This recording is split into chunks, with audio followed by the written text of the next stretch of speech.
Clínica Sircovisión del Dr. Jerónimo Lajara patrocina este programa.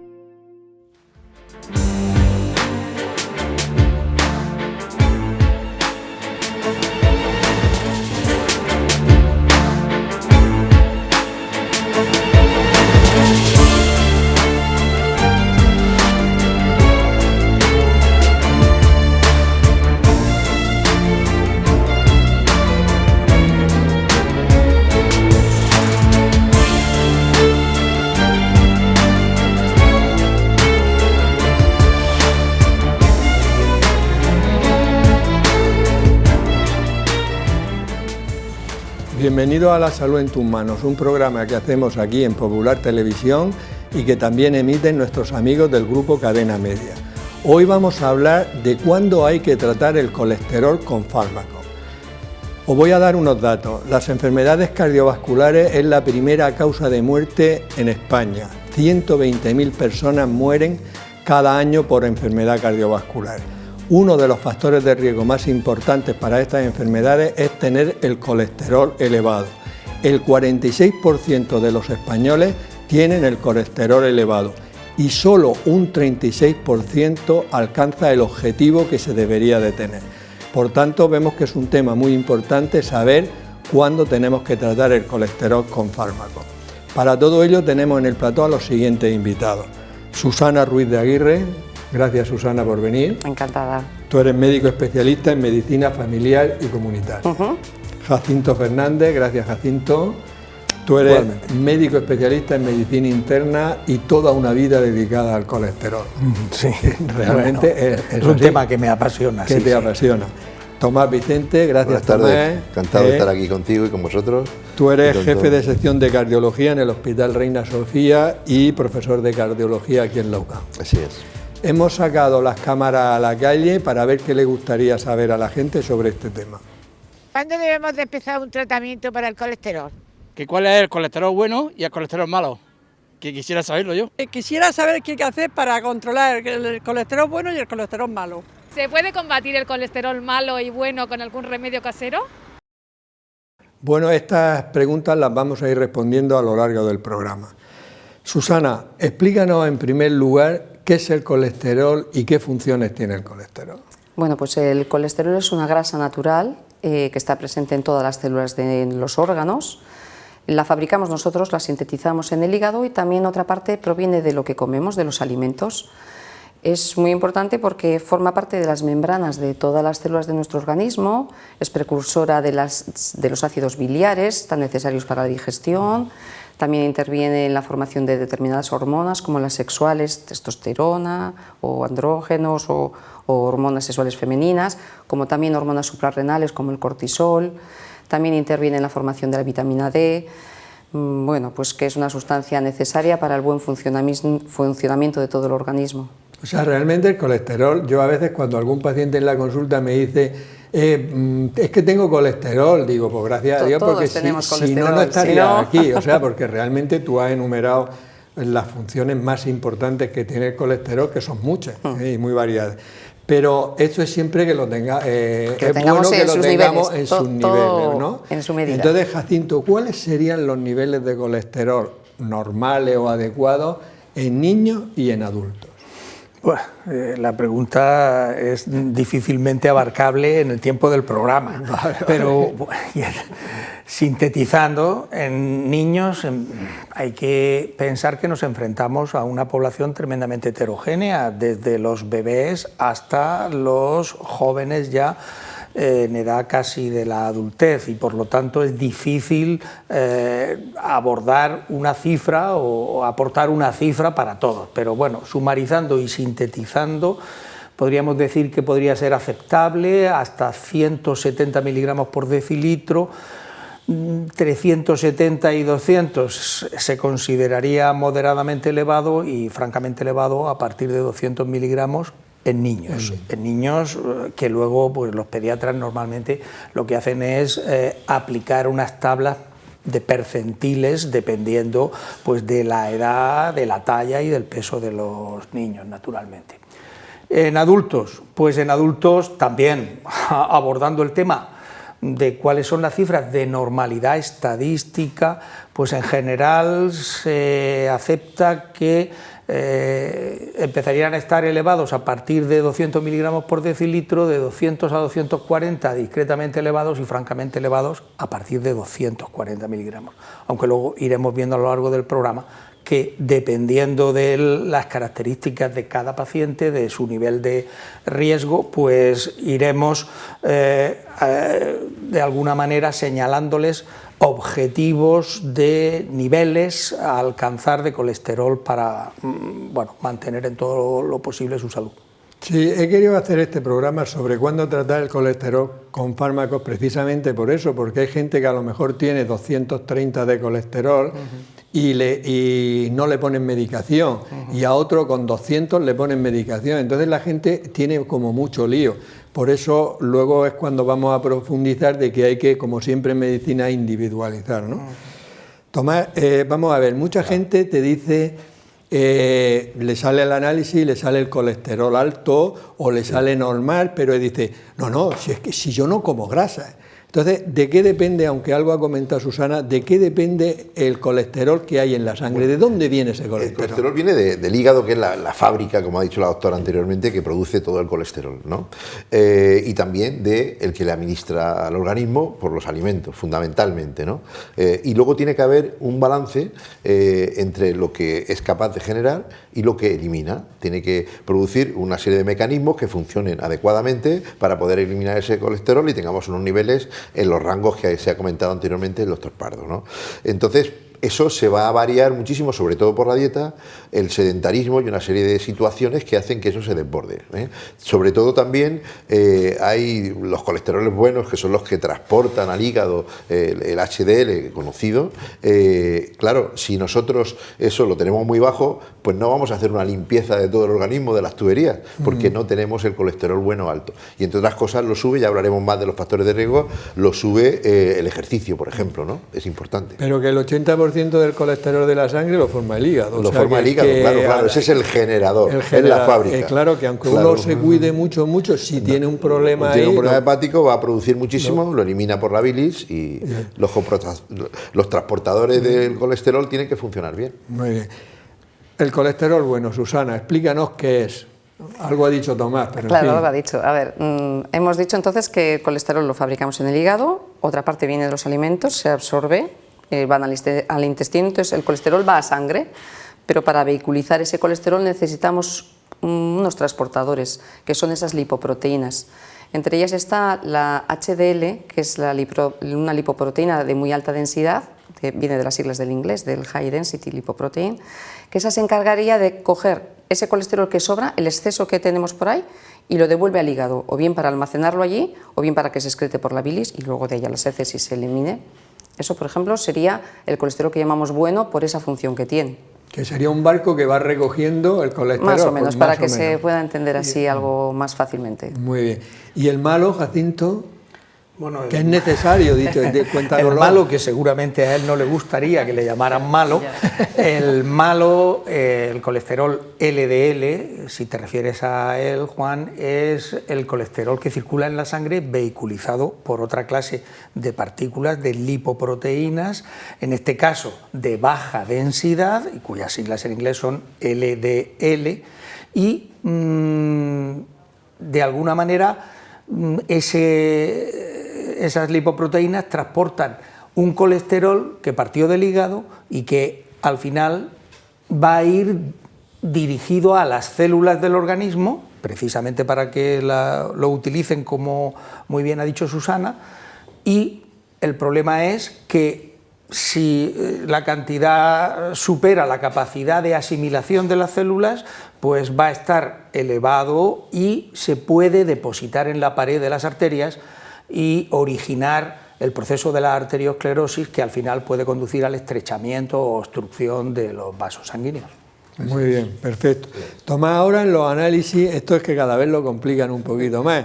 Antes teníamos el bueno, HDL, el malo, LDL y el total, pero ahora ya en los análisis nos sale un colesterol que pone colesterol no HDL, o sea, colesterol no bueno, pero no es el malo solo. No. ¿Por qué es tan importante? Bueno, eso nos da una idea, es una ecuación que obtenemos del colesterol malo, el colesterol total, le quitamos el bueno y entonces nos da una cifra que debe ser inferior a 130. Y ahí ese dato no solamente recoge el colesterol malo LDL, más conocido por todo el mundo, sino que recoge todas las partículas grasas circulantes, partículas de triglicéridos, otras apoproteínas complejas, hay muchas variedades de grasas malas, las más conocidas es el LDL, y tenemos que mantener al paciente en un rango para que no esté en riesgo por debajo de 130. Y es un dato bastante fiable que nos da una visión más explícita del riesgo del paciente. Claro, yo creo que es un índice bastante objetivo y bastante útil para los médicos. Sí, porque ya no nos dice solo el malo, sino claro, todas las demás que tampoco no son tan malas, pero también influyen en el pronóstico del paciente en cuanto a su aterosclerosis y todos los procesos que se derivan del colesterol. En nuestra sección Palabras de Médicos, nuestro profesor de latín y griego Juan Carlos Ferri y nuestra experta en traducción Mariluz Soler nos van a decir el origen de varias palabras relacionadas con el tema de hoy. Muy buenas, en el programa de hoy vamos a hablar del colesterol y sus consecuencias. Pues colesterol es una palabra que viene del griego, formado por dos términos, cole, que significa bilis, y stereos, endurecimiento. El final ol se utiliza en química para los alcoholes, como el mentol, etanol, y hace referencia a los cálculos biliares. Por tanto, un índice de colesterol alto puede provocar cálculos biliares y arteriosclerosis, entre otras cosas.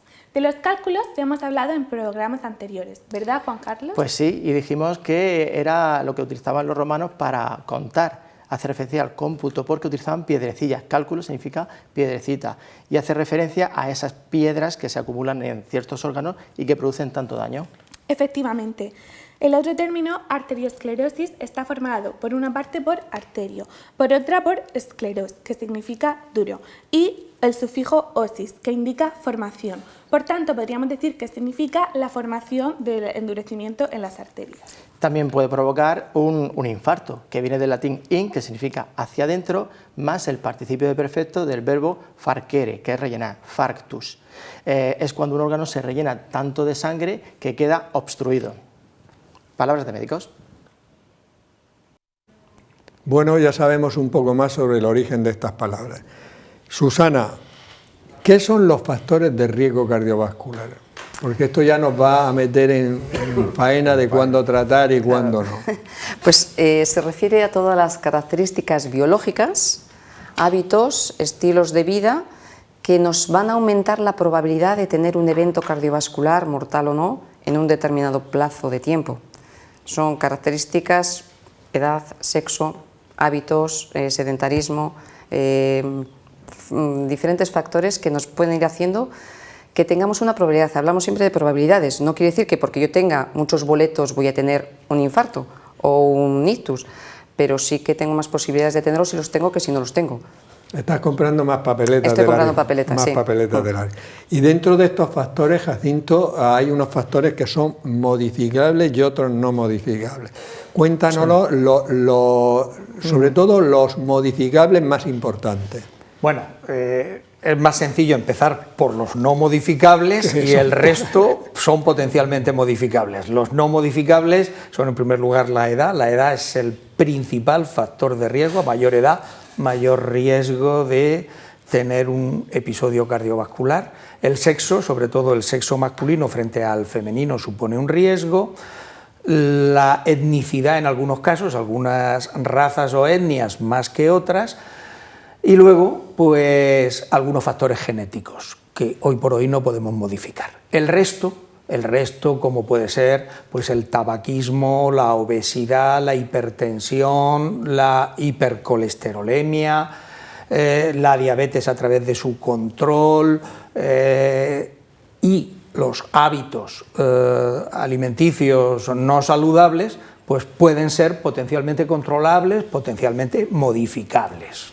Y son muy importantes, ¿no? Estos factores modificables, controlarlos bien, ¿no? Es muy importante. Pues sí, porque con los otros no podemos hacer nada, o sea que tenemos que empeñar todo nuestro esfuerzo en estos, y la verdad es que en algunos de ellos pues se consigue prácticamente controlar o anular el riesgo asociado a ello. Pero hay mucho que mejorar, Jacinto, porque solo el 36% cubre objetivos, como decíamos. Sí, en el caso de la dislipemia, del colesterol, sobre todo en los pacientes de mayor riesgo cardiovascular que tienen una necesidad de bajar más aún sus niveles de colesterol, sí que es verdad que el porcentaje de pacientes controlados es bastante insatisfactorio a pesar de las herramientas terapéuticas. A ver si con este programa controlamos más pacientes. Vamos a ver, Tomás, con todos esos factores que han dicho, ¿no? Estamos asustados, no, asustados no. Pero con todos los factores que han dicho, uno puede tener colesterol, otro hipertenso, otros los dos. ¿Cómo calculamos realmente el riesgo cardiovascular de esa persona? Es decir, de 100 papeletas, ¿cuántas tenemos? ¿Y qué es el SCORE-2? El SCORE-2 son unas tablas que analizan una serie de requisitos y establecen un riesgo, ¿no?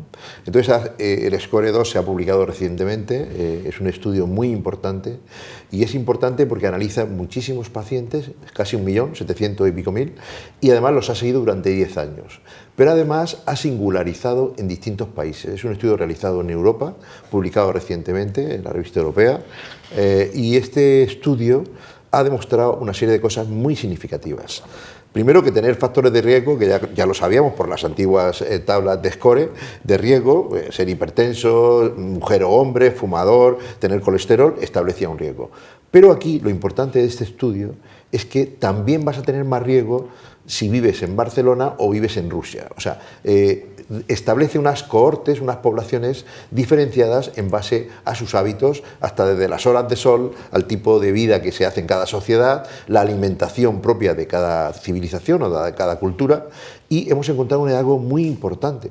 Nosotros establecemos una diferencia del 5% en personas que viven en el entorno mediterráneo por su alimentación, hasta un 10% y mucho más en situaciones como Polonia, Rusia, los países del este, tienen muchísimo más riesgo cardiovascular. Es decir, donde uno nace, lo que uno come en su entorno va a establecer un riesgo o no más significativo, aparte de los ya conocidos como eso es lo que nos dice el SCORE-2, que ha sido un estudio muy reciente. Sí, sí, sí. Y no solamente predice mortalidad, que era lo que hasta ahora conocíamos, sino que la novedad de este estudio, del SCORE-2, es que también establece morbilidad, eventos cardiovasculares en general. Aunque no se muera uno. Aunque uno se muera. Pues un ictus, un angor, en fin, todas las cosas que se pueden asociar a esta patología. Muy bien. Susana, ¿cuándo decimos que una persona tiene un riesgo cardiovascular bajo?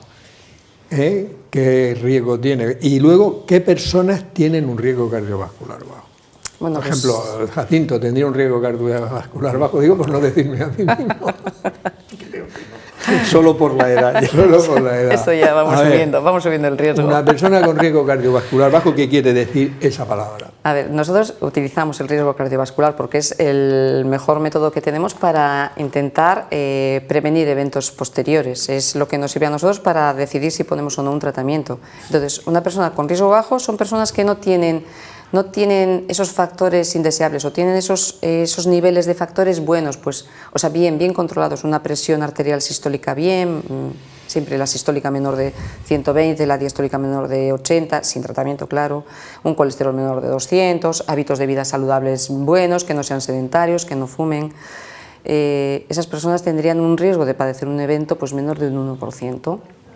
Me he querido traer una tablita, es la del SCORE normal, no es la del SCORE-2, pero yo la tengo en la consulta y muchas veces se la enseño a mis pacientes porque pienso que una imagen vale más que 1000 palabras, os la puedo enseñar, va por colores, entonces es como muy sencillo de ver. Tenemos en un lado mujeres, en otros hombres, en un lado no fumadores o sí fumadores, tanto en mujeres como en hombres, y aquí las cifras de colesterol y las cifras de tensión dependiendo de los bloques de edad. Hemos visto que cuanto más mayores nos hacemos, pues el riesgo aumenta, se va poniendo más rojo, morado casi. Cuanto más subimos el colesterol, también el riesgo va aumentando. Pero cosas tan sencillas de ver a veces como que una persona con la misma tensión, la misma edad Si no fuma, así fuma, ¿cómo cambia el riesgo? Por eso hacemos mucho hincapié en controlar todos estos factores modificables. No, eso es muy importante. Bueno, pues ya nos has comentado menos de un 1% de tener de probabilidades, que luego a uno le puede dar o no, pero ese es que ha tenido mala suerte. Jacinto, ¿y cuándo decimos que una persona tiene un riesgo cardiovascular moderado y qué personas lo tienen? Pues según las ecuaciones de SCORE y de SCORE2, decimos que una persona tiene un riesgo cardiovascular moderado cuando tiene entre un 1 y un 5% de probabilidad de presentar un evento cardiovascular mortal o no en los siguientes 10 años. Es una estimación. ¿De qué personas se trataría? Pues estaríamos hablando de personas que no han tenido un evento cardiovascular, que están en prevención primaria, generalmente no fumadoras, que tienen una función renal preservada y que no tienen pues, evidencia de lesión de órganos diana. Y ese sería más o menos el perfil de personas que tienen un riesgo moderado. Y Tomás, riesgo cardiovascular alto, ¿cuándo lo definimos y qué personas lo tienen? Bueno, pues también en las tablas de SCORE2, con esos ítems que hemos dicho anteriormente, la hipertensión, el fumar, todo esto, establecen un riesgo cuando tienes de un 5 a un 10% de posibilidades de los próximos 10 años tener un evento cardiovascular. Y son pacientes que tienen hipertensión establecida, por ejemplo, ese sería un grupo, que ya esto estamos hablando también en prevención primaria, como ha dicho el doctor Pardo, es decir, antes de tener un evento cardiovascular. Son pacientes que son hipertensos y tienen algún factor diabéticos y tienen algún factor de riesgo cardiovascular añadido. Por ejemplo, ese sería un grupo, o tienen por la diabetes afectación de los órganos diana. Saben que la diabetes afecta al riñón, afecta a los ojos, eso ya establece un riesgo muy alto. O pacientes que tienen una insuficiencia renal establecida, grado 3 al menos. O pacientes que tienen una hipercolesterolemia familiar genética, que genera muchísimo colesterol. Entonces, siempre en prevención primaria serían pacientes con un score entre 5 y 10% de muy alto riesgo cardiovascular. Y ahí hay que modificar lo que se pueda modificar. Muy bien, y por último, Susana, las personas que tienen un muy alto riesgo cardiovascular. Me han tocado los más malos a mí. No, los más malos.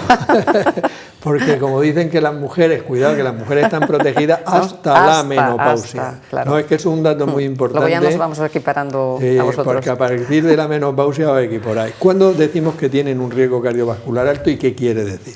Pues eso son pacientes que tienen una enfermedad cardiovascular ya establecida, demostrada, o porque vemos las placas de ateroma con alguna prueba, porque han tenido un evento cardiovascular, personas diabéticas, diabetes mellitus tipo 2, con afectaciones ya de órganos diana, ya tenemos pues una albuminuria, una retinopatía, una neuropatía, o tenemos 3 factores de riesgo cardiovascular asociados a la diabetes, el tabaquismo, la hipertensión, todas estas cosas. O ya si nos vamos a las tablas del SCORE, pues tendrían un riesgo de padecer estos eventos cardiovasculares mayor de un 10%. Mayor de un 10%. Bueno, estamos haciendo, yo creo que y vamos de menos a más, porque aquí al final lo que queremos es saber a quién tenemos que tratar con fármacos, ¿no? Entonces tenemos que saber esto, tenemos que saber, y que las personas que nos vean pues que sepan que hay personas con riesgo cardiovascular distinto y por eso, aunque tengan la misma cifra de colesterol, pues unos se tratan y otros no, que vamos a continuar, que es a dónde vamos. Por ejemplo, Jacinto, una persona que tenga un riesgo cardiovascular bajo, ¿qué niveles de LDL, de colesterol malo, para que nos entiendan, serían aceptables? Pues las recomendaciones de expertos hablan de niveles de hasta 115 miligramos por decilitro de colesterol LDL o 30 miligramos más de colesterol no HDL, que estaríamos hablando entonces de hasta 145 del no HDL, ¿no?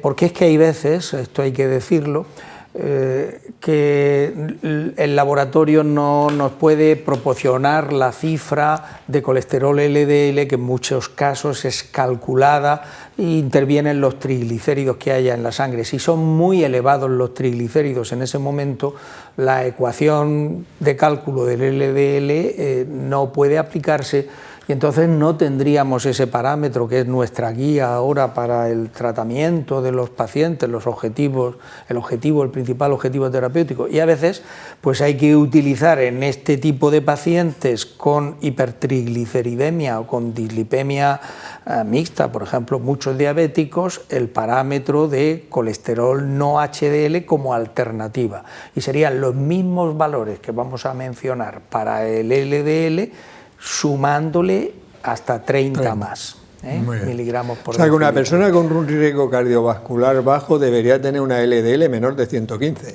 En principio esa sería la recomendación. Vale. Y con un riesgo cardiovascular medio entre el 1 y el 5% de papelete. Sí, tenemos que bajar un poquito más, tenemos que bajar por debajo de 100 miligramos.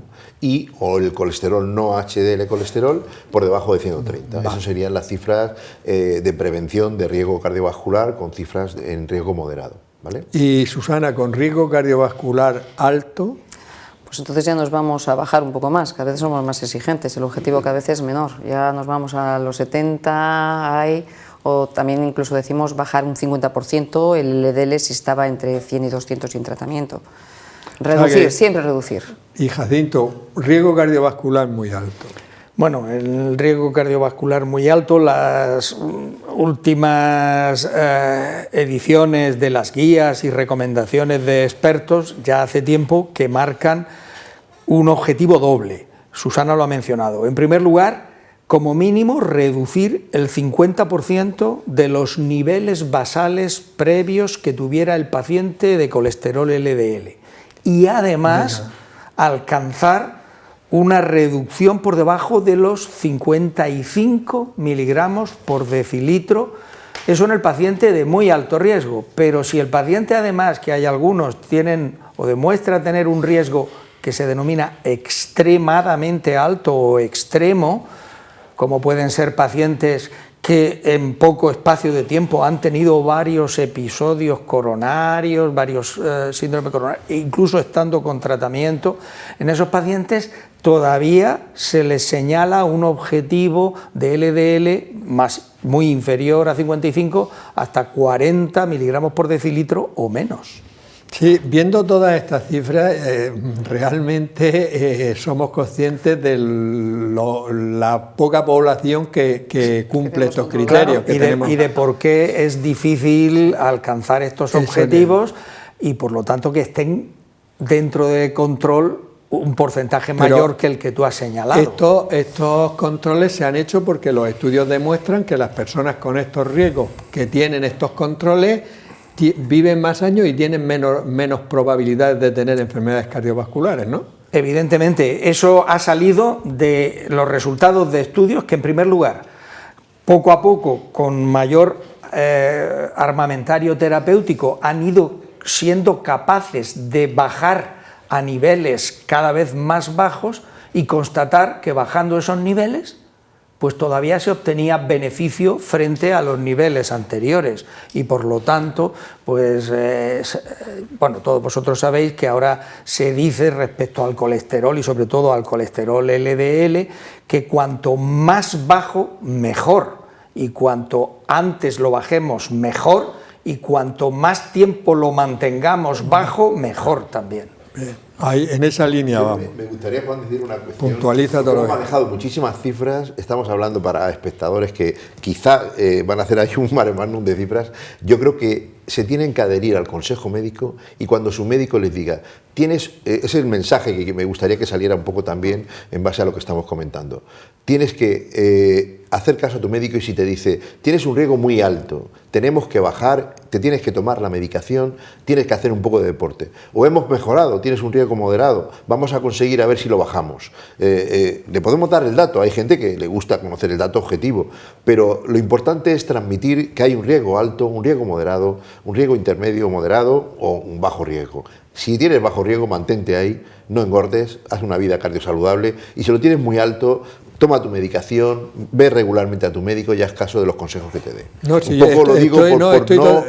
creo que todos estamos totalmente de acuerdo contigo, pero la idea es esa de que los médicos, tanto primaria como los especialistas, estos datos los saben perfectamente y entonces por eso a veces insisten en que hay que tomar la medicación, que hay que hacer eso, y muchos pacientes no se la toman realmente. Y eso el programa es para que vean la importancia que... Y hacerse llevar por el médico que le va a tratar, claro. Y Tomás, consejos generales para una persona que para disminuirle el riesgo cardiovascular, tenga el que tenga, una serie, no hablamos ahora de fármacos, sino de consejos generales. Bueno, nunca es demasiado pronto, se puede empezar con los consejos con los niños, que esto es muy importante, ni nunca es demasiado tarde. Esto quiere decir en prevención primaria o en prevención secundaria cuando ya tienes un evento cardiovascular. Lo más importante, mantener y estamos hablando de colesterol, mantenerlo en unas cifras adecuadas. La alimentación, fundamental, importantísimo. El ejercicio de forma regular, mantener un peso, controlar otros factores de riesgo, como es la hipertensión, no fumar, rodearte de personas con afectos, no tener estrés. Los afectos te relajan, te bajan la tensión y hacen que las endorfinas son vasodilatadoras, que contrarrestan un poquito el estrés. Fundamentalmente sería eso. El índice de masa corporal, mantenerlo en niveles adecuados. O sea, lo que decimos siempre y que casi nadie hace, ¿no? Bueno, pero hay que insistir. Hay que insistir. No, la verdad cada es que vez camina se más está gente, viendo, sobre todo las personas a partir de una edad, yo creo que se están mentalizando mucho y sí que hay personas, sobre todo los que han alcanzado la jubilación, que tienen más tiempo, porque es un problema el tiempo, y sí que están muy activos. De los vídeos que hacemos para nuestro portal de salud, UCAN Salud, y dentro de la sección me lo compro, me lo como, no me lo compro, no me lo como, hoy vamos a hablar de la mantequilla. Mantequilla, ¿me la compro y me la como o no me la compro y no me la como?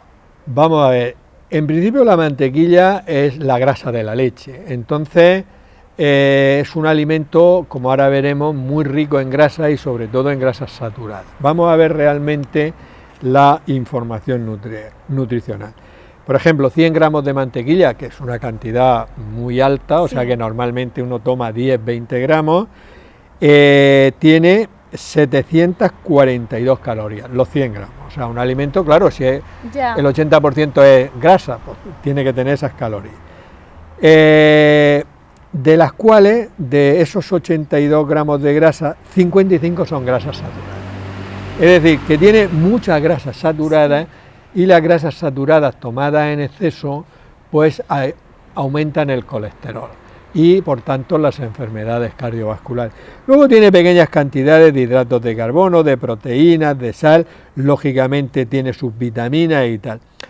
Esto es grasa muy rica en grasas saturadas y entonces es un alimento para no tomar desde luego con frecuencia. Se puede tomar muy pocas veces al mes, la gente que le gusta la mantequilla. Yo, por ejemplo, me gusta. Y entonces yo tomo una tostada de mantequilla con mermelada, o sea, todo malo. Eso te iba a decir. Todo malo, pero la tomo solo cuando voy de viaje. Vale. Solo cuando voy de viaje. Y en la casa no tengo, pues y de esa manera no tomas. Desde luego es mucho mejor en el desayuno una tostada con aceite de oliva virgen y un poco de tomate que no una tostada de mantequilla, aunque sea mantequilla sola, y mucho peor ya si le pones azúcar o si le pones mermelada. Vale. Entonces, no quita que excepcionalmente... No quita que una vez excepcionalmente uno se dé un pequeño placer, pero eso cada 3 o 4 meses, no es lo habitual. Vale, muchas gracias. Bueno, ya sabemos un poco más sobre este alimento que indudablemente no debe ser de consumo diario, es más, cuanto menos mantequilla tomemos mejor y desde luego en las tostadas siempre aceite de oliva virgen extra. Susana, vamos a analizar algunos de los fármacos que tenemos para tratar el colesterol. Uno de los más importantes de todos son las estatinas. Cuéntanos qué hacen las estatinas para bajar el colesterol. Esos son los fármacos estrella. Estrella. Esto lo que hacen es bloquear la síntesis del colesterol y como consecuencia disminuyen muchísimo las LDL. También tienen un cierto efecto sobre las HDL que las suben, una gotita, y también bajan los triglicéridos, que son otro tipo de grasas de la sangre, pero fundamentalmente bajan los LDL. no solo hacen eso, sino que también tienen un cierto efecto antioxidante y antiinflamatorio. Por lo tanto, son capaces de actuar sobre la placa de ateroma. Y eso también es un efecto beneficioso de todo ese colesterol. O sea que las estatinas podemos decir que son unos fármacos estrella en estos casos, pero que realmente los estudios demuestran que gracias a estos fármacos la gente ha vivido muchos más años y con menos problemas cardiovasculares. Sí, disminuye mortalidad cardiovascular y disminuyen eventos cardiovasculares mayores. Lo digo porque de vez en cuando sale por ahí alguien diciendo que las estatinas son malísimas y realmente han hecho esto, que la gente viva más años y con menos enfermedades cardiovasculares. Claro.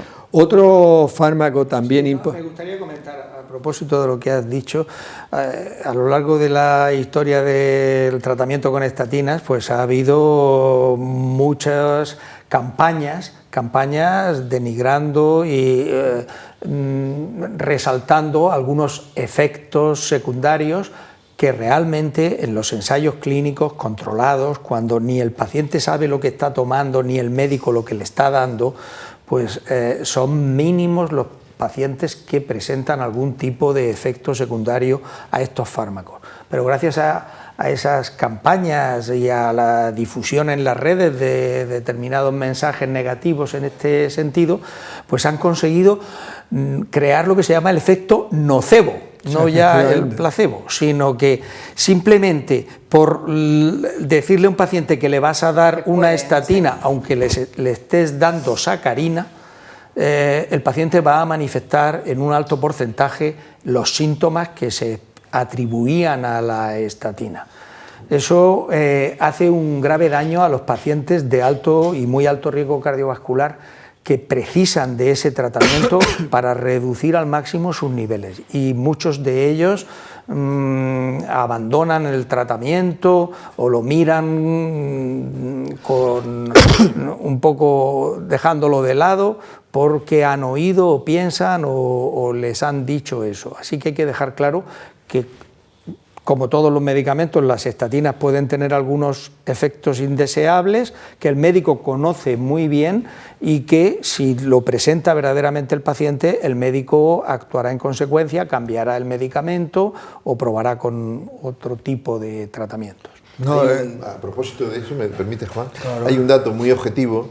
Hace más de 20 años se hizo un estudio, cuando empezaban las estatinas, el estudio AVERS, y se cogía la placa de grasa con eco, se veía en las carótidas y se medía la placa de grasa blanda, y se llamó estudio AVERS por atorvastatina, y era la angioplastia estatínica. O sea, se dilataban las arterias porque la placa se reducía de forma muy importante. El grosor de las arterias se ha visto, cuando no está calcificado, que retrocede. O sea, que hay datos muy objetivos. Tiene una labor de pleiotropia, que se llama, de efecto, como ha dicho Susana, de limpieza en la arteria y de reblandecimiento, que es muy, muy beneficioso.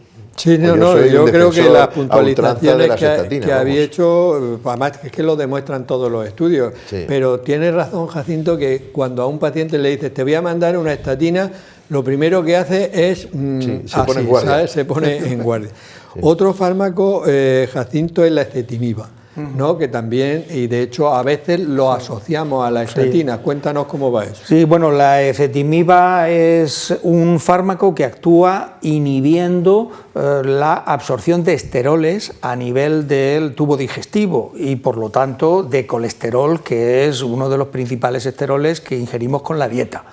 Desde ese punto de vista, pues disminuye el colesterol que llega por vía portal al hígado. El hígado recibe menos colesterol del que esperaba y pone en marcha una mayor expresión de receptores para captar y eliminar del plasma pues esas lipoproteínas LDL que transportan ese colesterol que nos interesa tener bajo. Y por lo tanto, pues actúan independientemente, la ecetimiba actúa independientemente y tiene un efecto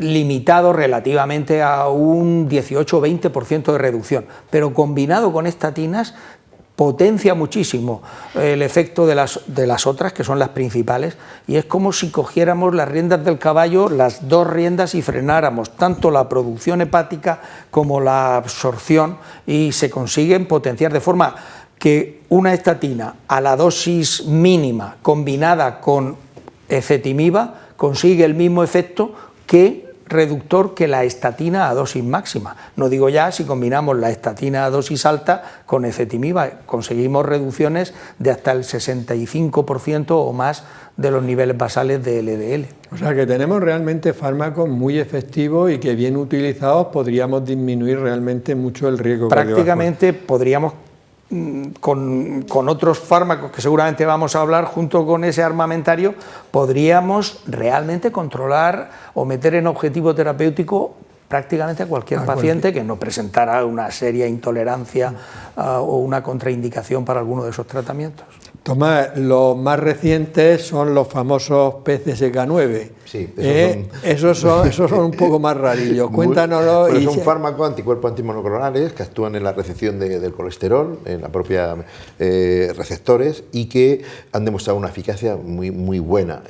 Estos se deben de utilizar no en primera línea, se utilizan sobre todo en pacientes de muy alto riesgo, lo que llamamos prevención secundaria, están autorizados y homologados para este uso, pacientes que ya han tenido un infarto de miocardio, pacientes que han tenido un ictus y desde luego no conseguimos los niveles óptimos. Recordamos a todos los que nos están escuchando que había que conseguir en estos casos bajar el LDL por debajo de 70, que muchas veces resulta bastante difícil. En este caso están autorizados para cuando no conseguimos el objetivo de 100, aunque las recomendaciones americanas y otras guías establecen que se deberían de utilizar para conseguir bajar hasta el 70 miligramos por decilitro, ¿no? Sí, pero estos fármacos necesitan informe. Necesita un informe de un cardiólogo o especialista, autorización de una unidad de lípidos, como es el caso, y también una documentación muy exhaustiva de cuál es el historial del paciente. También en las hipercolesteremias familiares, que establecen un alto riesgo en estos pacientes y no se consiguen los objetivos, se podrían utilizar y se utilizan este tipo de fármacos. Estos son inyectables, ¿no? Sí, son inyectables. Sí. Y periódicos, no se utilizan todos los días. Sí. Muy bien. Y por último, otros fármacos que utilizamos un poquito en el colesterol, pero sobre todo en los triglicéridos, lo digo porque algún paciente tomará esto y dirá, el mío no lo han dicho. Los fibratos. Los fibratos. Susana, ¿qué nos puedes decir? Los fibratos sobre todo reducen triglicéridos. Suelen estar asociados más a personas con diabetes, que suelen tener los triglicéridos más elevados. Entonces, muchas veces, bueno, la minoría de las veces solamente con un fibrato no es suficiente, porque hemos dicho que las estatinas también bajan los triglicéridos y la mayor parte de las veces están asociadas, son dislipemias mixtas y solemos utilizarlos en combinación, las estatinas junto con los fibratos. Que también se pueden usar juntos. Claro. Vamos a ver, ahora vamos a bajar del teatro, de la musa al teatro. Imaginemos, Jacinto, que una persona tiene un riesgo cardiovascular bajo, que hemos dicho que tiene menos del 1% de probabilidad de tener un evento cardiovascular, que es como llamáis los especialistas, tener un infarto, una angina, etcétera, etcétera. ¿Esas personas deberían de tomar fármacos para bajar el colesterol? Pues en principio no, sería excepcional. Realmente en esta población el manejo terapéutico sería en todo caso a base de cambios favorables del estilo de vida. Es decir, fundamentalmente buscar, si hay una dieta inadecuada, pues encauzar al paciente hacia los estándares de una dieta mediterránea, si está fumando, dejar de fumar y mantener una actividad física adecuada. Y bueno, pues en principio ahí nos quedaríamos con la intervención terapéutica. Algunos pacientes si se empeñan y tienen particularmente moderadamente elevado el LDL, pues podría recomendarse algún alimento funcional particularmente rico en fibra o en esteroles vegetales, por ejemplo, que pudieran contribuir dentro de ese marco de alimentación de dieta mediterránea, a reducir un poquito más los niveles de LDL. Pero fármacos de los que hemos estado hablando realmente no serían rentables desde el punto de vista riesgo-beneficio. Estar tomando toda una vida un fármaco para un riesgo tan bajo. La disminución que se conseguiría, pues probablemente sería es que es menos de de días, ya. que a lo mejor se muere de 17 días después de lo que le toca. Ya. Bueno, me has dejado la siguiente pregunta preparada, ¿no? Sí. Porque has dicho que en estas personas, si tienen las LDL, el colesterol, aunque un poquito más alto de lo habitual, podrían utilizar alimentos funcionales. Ahí están lo que se llaman los esteroles vegetales. Sí. Cuéntanos, ¿qué son los esteroles vegetales y cuánto disminuyen el colesterol? Son sustancias de origen vegetal que sobre todo interfieren en la absorción, impiden que se absorba el colesterol porque se unen a la grasa que comemos y además ayudan a la eliminación. Entonces es muy importante, en la alimentación todo el mundo debería tener un componente de esteroles porque son de origen vegetal además, no es un colesterol de origen animal y mimetizan y se unen a las grasas y compiten con la absorción de la grasa normal en el intestino. ¿Cuánto deberíamos bajar el colesterol con ello? ¿Qué objetivo? Se puede conseguir un 10% en la bajada. ¿Cuándo lo vamos a aplicar? En los casos que decía el doctor Pardo, cuando tenemos pacientes de bajo riesgo, que modificamos el estilo de vida y no necesitamos otro tipo de medicación más fuerte, para que nos entiendan, ¿no? A veces, como coayudante en pacientes que toman estatina, que tienen riesgo, también tenemos un efecto aditivo. O sea, prácticamente en todos los casos y en todo el mundo deberíamos de tomar cierta proporción que se encuentra pues, en las frutas, en la verdura, en los vegetales, en el aceite de oliva también, lo que llamamos la dieta mediterránea, en los frutos secos también. Hay una proporción importante de esteroles que van a ayudar a la eliminación de la grasa, entre comillas, nociva. Muy bien, Tomás. Veo que te lo sabes perfectamente. Muchas gracias. Vamos a ver, Susana, tú que en atención primaria, porque ellos se dedican a otros menesteres, ¿no? Pero tú con 35, 40 diarios o más, una persona que tenga un riesgo cardiovascular bajo, estamos hablando de gente que está bastante bien, por ejemplo, tú les recomendarías tomar no ya una alimentación como la que ha dicho Tomás, mediterránea, abundantes vegetales, que ya llevan esteroles vegetales, sino tomar esteroles vegetales, como decía Jacinto, en un alimento que se llama funcional, bien sea un yogur que le han añadido estos esteroles, etcétera.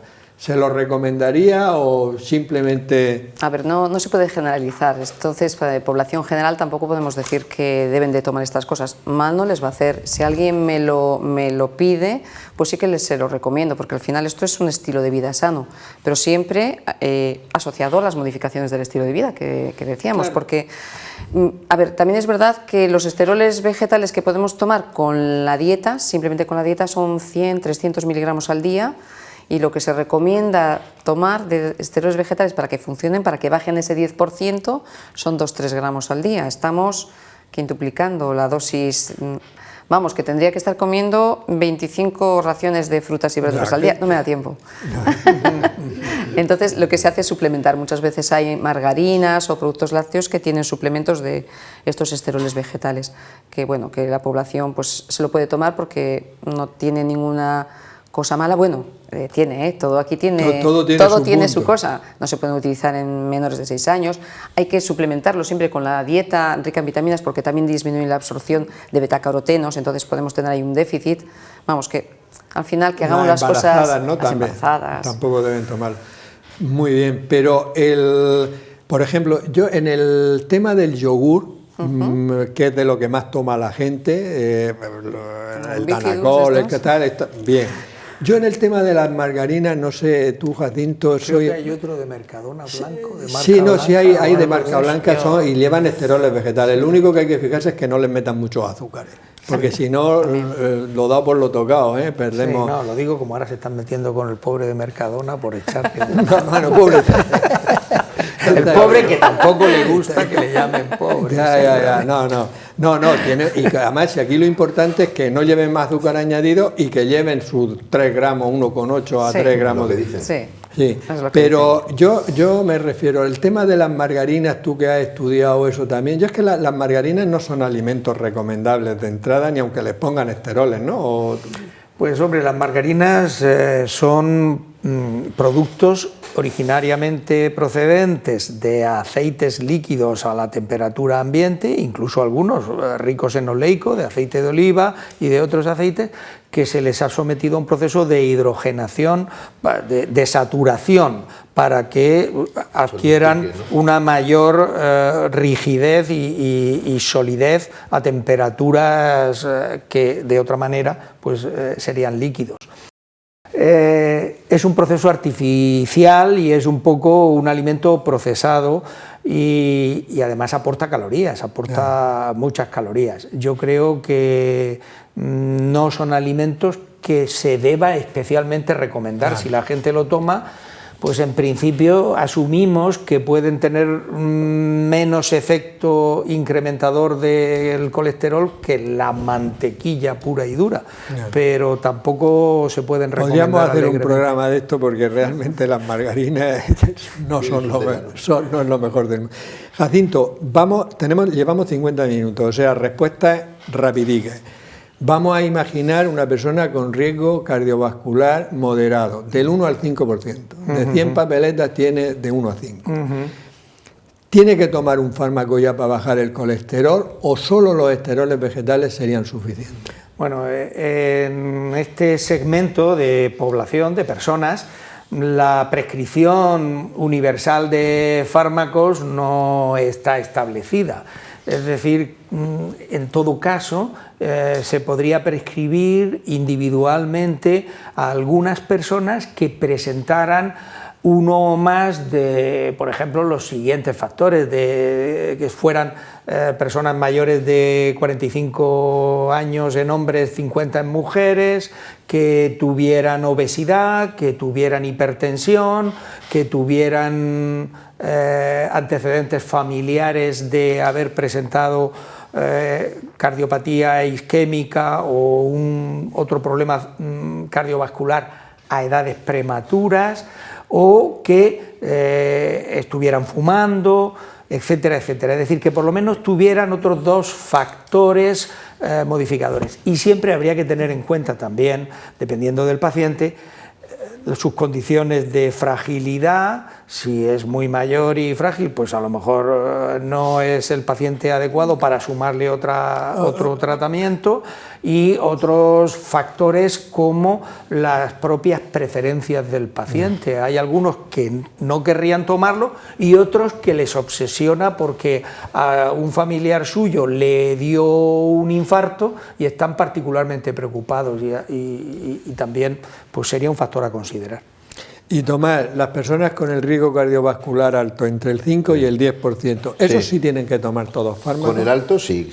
Todos. Ahí no hay... Hombre, vamos a ver, si es un señor que lleva, porque ha tenido una fractura, que ha cogido 5 kilos o 10 kilos en el último mes, y que ha comido una dieta porque la cocinera se le marchó y comía pizzas todos los días, pues a lo mejor si hay un dato objetivamente modificable, pues incidiríamos... Es que aquí hay que singularizar mucho, pero en general, con un riesgo alto, las recomendaciones son ayudarnos con un tratamiento específico para conseguir los niveles objetivos que se han dicho aquí esta tarde. Y de entrada empezaríamos con la estatina. La estatina, sí, seguramente. Sí, por el efecto global beneficioso que tienen. Y para que estén tranquilos, a los 2-3 meses del tratamiento, hacerle una nueva analítica para comprobarlo. Pero encima. Que deje de comer mal, insistir mucho, y que camine y que pierda peso, y también recetarle las estatinas. Si no hace eso, deberíamos castigarlos con que no les vamos a dar la estatina. Es una broma. Pero es que hay muchas personas que dicen, bueno, yo es que yo como ya me tomo la pastillica, puedo comer lo que me dé la gana. Es muy importante el conjunto de modificaciones, es muy importante. Y Susana, las personas con riesgo cardiovascular muy alto, es decir, más del 10% de probabilidades de tener un problema en los próximos 10 años, ¿solo con estatina es suficiente o en la mayoría de los casos ya tendríamos que asociar distintos fármacos? Es que es difícil llegar a esos objetivos que nos marcamos, entonces muchas veces se nos quedan cortas las estatinas solas y es necesario asociar ezetimiba, por ejemplo, que es la asociación más general. Muy bien. O sea que realmente en estos casos sí que, menos mal que ahora como han sacado fármacos realmente que van asociados, el paciente se lo toma mejor. Parece porque que antes solo te tomas no una pastilla y... Sí, ayuda mucho a la adherencia también. Porque estamos en 55 minutos casi. Una última pregunta. tengo varias, pero quería, por ejemplo, Jacinto, tema de la levadura de arroz rojo, que ahora la Comisión Europea, para venderla como tal, tienes que tener menos cantidad de estatinas, ¿no? Cuéntanos algo de la levadura de arroz rojo. La levadura de arroz rojo es un producto de la fermentación de un hongo, se llama Monascus purpureus. Muy bien. Y produce una sustancia que se llama monacolina. La monacolina actúa en el hígado, inhibiendo, bueno, en el hígado y probablemente en otras células, inhibiendo la síntesis de colesterol en un paso, inhibiendo la hidroximetilglutaril coenzima reductasa, que es el mismo sitio de acción de las estatinas. De hecho, la monacolina es una estatina, solo que de los 200 gramos que te tomas de los preparados normalmente de levadura, suelen tener esa cantidad de 200 miligramos, pues hay 3 miligramos de monacolina. Es decir, que estos pacientes realmente creen que están tomando algo absolutamente natural y diferente a las estatinas, y están tomando una estatina de baja potencia y con pocos miligramos. Entonces, pues yo personalmente, que lo sepan, porque a lo mejor tomando una estatina sintética enantioméricamente pura, mucho más purificada y con pocos también miligramos, puede tener una eficacia 10 veces superior. Muy bien. Un segundico, Tomás, para ti, una persona, esto es porque es un amigo mío, no tiene factores de riesgo cardiovascular, no es diabético, no es hipertenso, no fuma, etcétera. Le hacen un TAC de tórax por otro motivo y resulta que le dicen, tienes las coronarias calcificadas. Sí. ¿Qué riesgo tiene ese paciente y qué debe de hacer? Bueno, ese paciente lo primero que tenemos que hacer es qué tanto calcificadas tienen las coronarias. Hay un score, la máquina te indica la cantidad de calcio, la carga. Si tiene más de 700, es una cifra que manejamos, es un paciente de muy alto riesgo, en este caso, para tener obstrucciones coronarias. Como además ya le hemos hecho el TAC y hemos visto el calcio, seguimos avanzando con el estudio y vamos a ver hoy día con un TAC coronario, si la técnica sale bien y el paciente colabora, vamos a visualizar la obstrucción coronaria en muchos casos y podemos establecer, probablemente hay una correlación muy alta entre estos pacientes y obstrucción coronaria. Le haría también un test de isquemia para valorar luego si le hago un cateterismo qué grado de tratamiento le voy a hacer, si hay una isquemia real, pero es un paciente que tiene mucho calcio y que tiene riesgo. A veces el calcio este es excéntrico, tiene mucha carga de calcio, pero no obstruye la luz. Entonces, por eso digo yo de continuar el estudio. El score es muy rápido, poca radiación, pero en este caso hay que hacer el estudio completo. Y si visualizamos una duda de obstrucción, nosotros en nuestro hospital tenemos mucha experiencia y tenemos una muy buena correlación entre lo que vemos en el TAC y los estudios de hemodinámica, de cateterismo, pues hay que hacerle un estudio. Valorando también paralelamente la isquemia con un test de ejercicio. Muy bien, pues se lo contaré. Muy bien. Se nos acaba el tiempo, pero yo creo realmente que ha sido un programa, eminentemente práctico para la gente. Y sobre todo, aquí hay que dejar claro, habéis dejado todos muy claro, que hay que intentar llevar las cifras del colesterol malo y el no HDL a las cifras que habéis dicho, que como pueden verlo cada vez que quieran, lo tienen ahí escrito. Que se fíen de sus médicos, que sus médicos saben calcular el riesgo cardiovascular total y sobre todo que sepan que hay que individualizar los tratamientos, que una persona no es igual que la otra y entonces a uno con una cifra más alta no habría que ponerle medicación y a otro, dependiendo de sus características, habría que ponerle tratamiento. ¿Estáis vosotros, que sois los que sabéis, de acuerdo? Yo siempre digo, tratamos a personas, no cifras. Muy bien, perfecto. Muy bien, bueno, pues por mi parte nada más, solo recordaros que en Ucansalud, nuestro portal, podéis encontrar información sobre hábitos de vida saludable y prevención de muchas enfermedades. Despedirnos hasta la próxima semana en un nuevo programa de La Salud en tus manos. Que seáis muy felices.